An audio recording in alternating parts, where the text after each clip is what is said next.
Like करा, subscribe करा, bell icon दाबायला विसरू नका. तर पाचगणी न्यूज.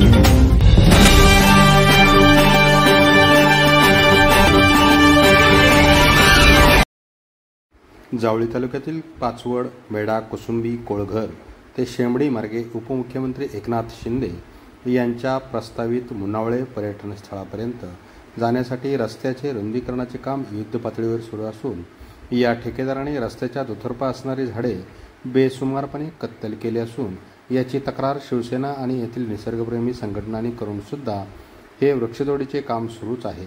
त्यामुळे आज या वृक्षतोडीचे ज्येष्ठ अभिनेते सयाजी शिंदे यांनी माहिती घेतली. यावेळी शिवसेना जिल्हा उपप्रमुख संदीप पवार, रवी पार्टे हे उपस्थित होते.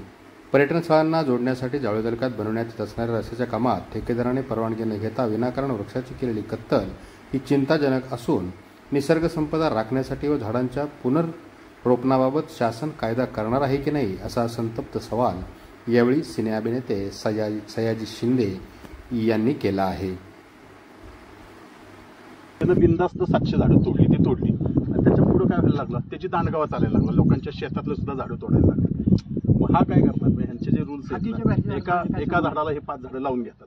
त्यानं विना परमिशन जर तोडली तर कसली 5 झाडं लावणार आहे, काय लावणार आहे, म्हणजे कायदा जुमानणं हा प्रकारच नाही. आपला मुद्दा असा आहे, ह्याच्या पुढची हजारो झाड तोडणार आहे, ह्याचा विचार होणार आहे का नाही. वडाची झाडं, उमराची झाडं, पिंपळाची झाडं ही ट्रान्सप्लांटचा कायदा होणार आहे की नाही, हे महत्त्वाचे मुद्दे आहेत आपल्या सगळ्यांसाठी. सगळ्यांशी बोललो, कॉन्ट्रॅक्टरशी बोललो, अधिकाऱ्यांशी बोललो, फॉरेस्ट डिपार्टमेंटशी बोललो, की नेचर केअरच्या लोकांशी बोललो. तर असं विकास करण्याची काय घाई झाली, म्हणजे का परमिशन घेतली नाही. आणि दुसरी गोष्ट, ही जी वडाची झाडं, वड, पिंपळ, उमर हे जे ट्रान्सप्लांट होऊ शकतात याच्यासाठी कायदाच नाही आहे. तर हा कायदा होणं गरजेचं आहे. हा कायदा होणार की नाही आणि परत 5 झाडं लावली ह्या चेक करण्याचा काय आहे का सोय, ती नाही आहे. तर एक प्रकारे विकासाची घाई का पैसे कमवण्याची घाई का मरणाची घाई, अशा पद्धती आपण जगत आहोत. आणि मला असं वाटतं फार दुर्दैव, म्हणजे फार दुर्दैव आहे.